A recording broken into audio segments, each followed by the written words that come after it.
Good morning, everyone. It is Saturday. Today I'm filming from my phone, so please let me know if the audio is different, if it's not good. I'm going to check the picture quality and stuff, but I wanted to try my AirPods with it instead of having my headphones and everything. So, anyways, today I wanted to talk about something a little different. So, just in the past 2 weeks, I have had an overwhelming amount of naughty students.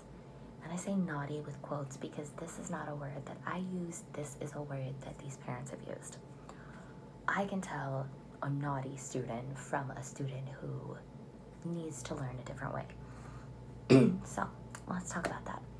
One of my level 2 students, very advanced, the last couple classes in level 2, he really likes to tell stories in English. Cool. You know what's great about that?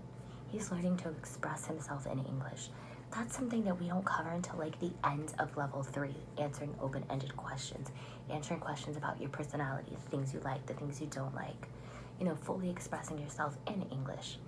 His mom asked me, I'm so sorry that he asked like this in class. Is there anything I can do? And I said, no, you can't, because this is actually helping him.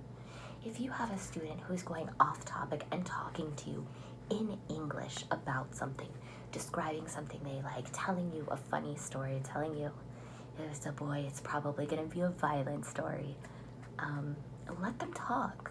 I mean, be mindful of your time, of course, but you want to let them talk. You want to help them build that confidence in speaking English. You want to help them express themselves, because we're not just teaching them the basics here. We want to teach them how to communicate in English. And sometimes not everybody is interested in the lesson content. Some of it can be kind of flat. But if you have students who are naughty, you can go off that path just a little bit. Like you're in the Britain unit, okay? Just an example with my lovely level 2 student. I know he's lived in Britain, so I'll purposely ask him to describe a place in Britain or the food that he'd like to eat in Britain, because that way he's learning how to express himself, but I can also help expand his vocabulary based on his interest, which is a huge thing. If you're learning another language, do you want to learn everything by the book, or do you want to learn words that you can use, things that you like, that you know you'll use on an everyday basis? It's a rhetorical question, don't answer that. But yeah, that's just one of the things that I like to do with my naughty students. Sometimes, instead of reading, I will just ask comprehension questions and start underlining sentences in upper levels. You don't like reading? Cool, no big deal. We can find another way around that for you to learn. My goal is always to be the best teacher for each student, not for all students. And I think that really makes a difference, not only to the child, but to the family, and also in your classroom. Because when you get to know your students and you are teaching them for them and not for all students, it not only builds that rapport, but it builds trust with them. They can see that you're taking an interest in their personal language learning journey. And you can see that you have now been invited into a personal space with that child and that family. And I think making that connection and being a good teacher for each student versus all students makes a really big difference in the classroom. It makes a big difference for everybody in the classroom. I had a level 1 student who was reading. In the new level 1, he was reading the stories. I was shocked. So now we're in level 2, and instead of focusing on vocabulary, we're focusing on verb conjugations in level 2, unit 3. Because he already has strong phonics skills. He already has great reading ability. What he doesn't have is the way to put all of those in a sentence in a grammatically correct way. So that's why with his classes, we go through the vocabulary, we review it, and then we start using it in sentence structure with verbs that I know he knows. That way he can express himself and I can help him with his grammar. Let's see, do I have any other students that I do in that special way? Let's see. I'm trying to think of examples, but not give you too much information about my students, because they're kids, we have to protect them.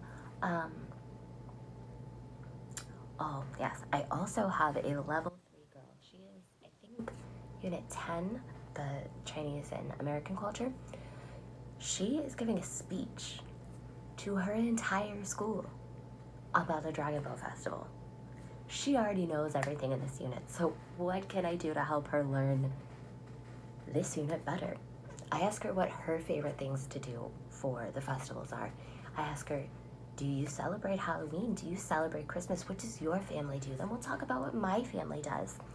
And just that exchange of, personal information between her and I, we've created that connection. Now she's more open to talk about things, and I can, again, help her expand her vocabulary. I can help her with her grammar, but it's grammar, not grandma, grammar. And I can help her with those things based on her interests, things she likes to do, and things that she's already familiar with. So those are some of the things that I do. Now, mind you, she is not naughty. She is just advanced, and that was just an example of teaching to each individual student. So those are some things I like to use. Another thing that I really like to use is whiteboard cheat sheets. Obviously, this is from the Fish and Reptile unit. So there's a lot of reading in that. Sometimes you can get mentally fatigued just doing all that reading in a foreign language. So I try to make it a little easier when it comes to fill in the blanks or the multiple choice. I will help them hold up this and show them, what do fish have, what do reptiles have, and whatnot. So that is another thing that I really like to do to help each individual student. And I know based on my students what information they need on those cheat sheets, because I know what their strengths are, I know what their weaknesses are, and I always try to make notes for myself. When I get a new student that I've seen a couple times, they have great grammar and reading, they need help on phonics or whatever they need help with, and I try to leave that note for other teachers as well as myself in case they do become a regular of mine, because I want to be able to, play off of their strengths but also build up their weaknesses. Like I said, this is just something that I do. I found it works very well when you're teaching a one-on-one class. Now, just for full disclosure, I have never been a brick and mortar teacher. I have never had more than one student in my classroom at a time. I also homeschool my daughter, which has been super fun because she doesn't like letters. Yeah.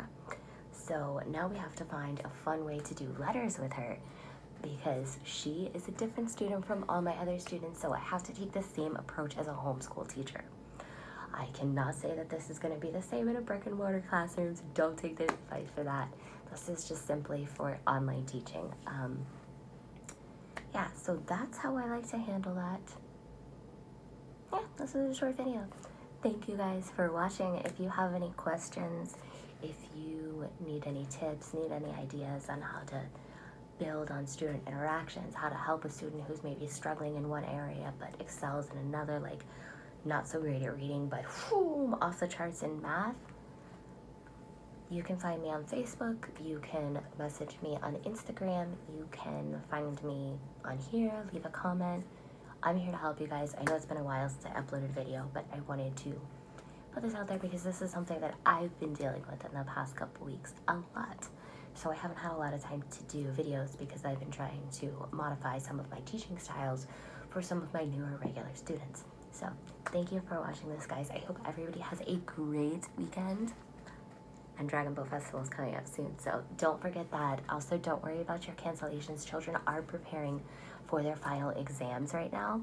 So enjoy the break, clean up your classroom, use your Good Fortune box stickers to get organized. Just enjoy the break. Don't stress. It happens every year. There are festivals and exams here too. Just understand it happens. Things will go back to normal. Summer will probably be busy. Maybe not this year. We just have to take it as it comes. So again, thank you guys, and I'll see you later. Bye.